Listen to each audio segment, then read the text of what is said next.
Her qitim men aşı Kenşosudaki putumdaki kişenni 20 gün aşı karvatqı zanjirlab qo'ygan vaqtlarni, aşı soğaqni, açlıqni, uyqusuzluqni o'ylagan vaqtimda men intayin qo'rqinish bosadi.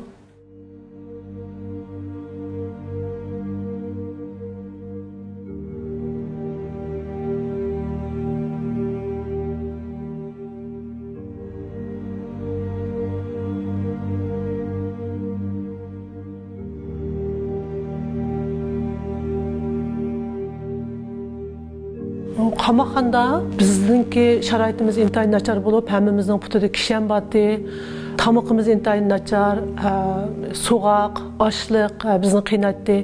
24 soat chiroq yiniqlik turadi. Kechalari navbatlashib, dejurnilikda turardik. Uyqusuzlik bizni qiynatdi.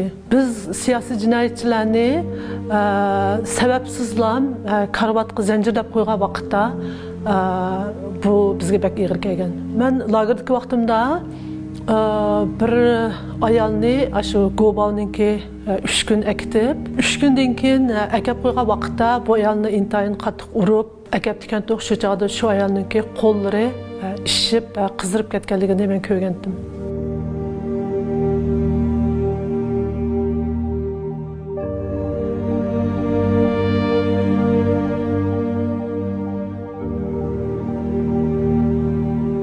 Bizningki lagerdagi turmushimiz intayin jafoliq bo'lib, bizningki kunda bizga tarix darsi, qonun darsi, xanzu tili darslarini o'tatdi, yodlaydigan darslar intayin jiqdi. Har kuni qizil naqsha etishni o'rgatdik, maktabning har xil qoida tuzumlarini yodlaydik. Bular mushundaq o'zininki madaniyatlarini, tarixlarini, qonunlarini bizning kallimizga singdirish orqali bizningki kallimizni yuyib, bizning kallimizni yuyishdan boshqa narsa emas. Çünkü meyli lagerda bo'lsin, meyli qamoqxonada bo'lsin, bizning Uyg'urchaga qilishimiz cheklangan.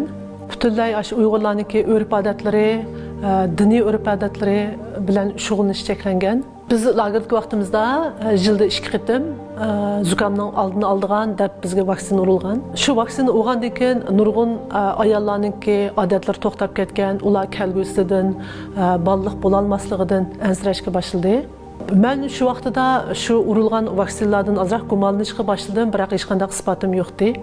Keyin Fransiyaga qaytib chiqqandan keyin ashtaq lagerlarda, kameralarda haqiqatan Uyg'ur ayollarini tug'maslik qilib qo'yish uchun o'kildorlarni ishlatganligini angladim. Mushlarning hammasi ash Uyg'urlarni asta-asta yo'qotish uchun ib bo'lgan zulmlari deb o'ylayman.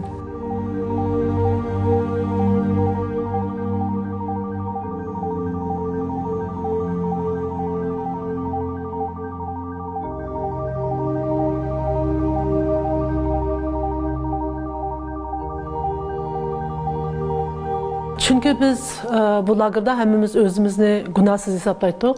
Ular bizga so'tashgan vaqti bo'lsin, mayli bizni tanqidlab, jinoyatlarimizni yuzimizga solgan vaqtlarda bu bizga intayin kulkilik bilinadi. Biz o'yladik, sizlarning qo'linglardan shu bizni qiynashdan boshqa hech qanday ish kelmaydi.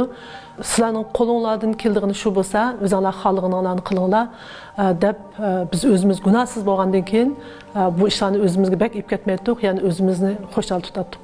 Ular shundaq putlarimizga kishan silib, 11 soatlab sinfga so'lab, o'zlarining madaniyatini bizga o'rgatamiz debmi bizningki bizni o'zgartirmadi deb o'ylayman.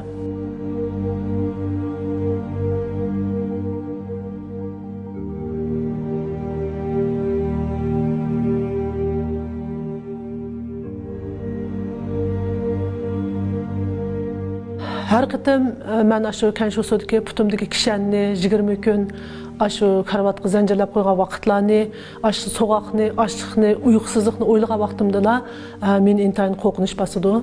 Hozir salomatligimda masalan belim og'riydi, putum og'riydi, butun muskullarim og'riydi, tutib olish qobiliyatim intayin nacharlashdi, ko'zimning ko'rish quvvatim bakli tuban. Ruhiy jihatdan men o'zimni intayin bir xil qo'rqinchoq bo'lib qolgandek his qilaman.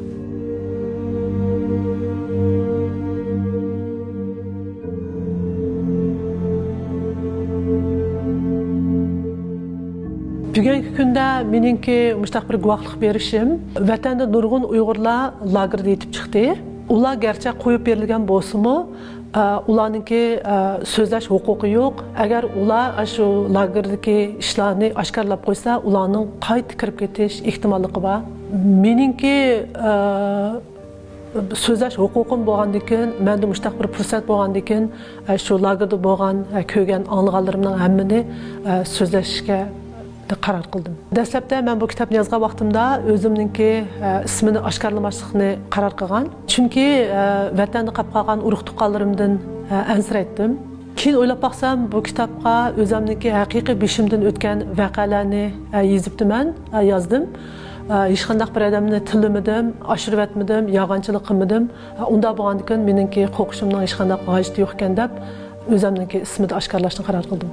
Men gerçi Fransiyada 10 yil yaşagan bo'lsam-mu, azaldan Jungo hukumatiga qarshi bir ish harakat bilan shug'ullanib boqmagan.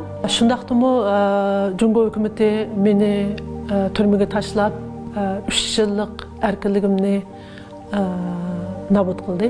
Men mushu kitobimni yozish orqali shu beshimdan o'tganlarni butun dunyo xalqiga bildirishni to'g'ri topdim. Bunun hammasini shu Jungo hukumati o'zlari majburladi. Gerçi men Jungoda tug'ilib cho'ng bo'lganim bilan men azaldan o'zimni xansolar bilan o'xshash bir o'ringa qo'yib boqmagan. Men o'zimni boshdan oxir Uyg'ur deb hisoblayman. Gerçi Uyg'urlarga bo'lgan besim shunday ig'ir bo'lsa-mu, men o'zimni Uyg'ur deb hisoblaydim. Uyg'urningki shu ishlarga masalan Fransiya hukumati bo'lsin, Yevropadagi boshqa davlatlar bo'lsin, aralashib ko'ngil bo'lib yetibdi. Men yana davomli shularningki shu Uyg'urlarga texmi ko'ngil bo'lib, shu Uyg'urlarning beshiga kelgan shu zulmlardan shu Uyg'urlarni qutuldirishini, shu lagerlarningki taqilishini, Uyg'urlarning bir erkin ozoda odamdek kun ko'rishini umid qilaman.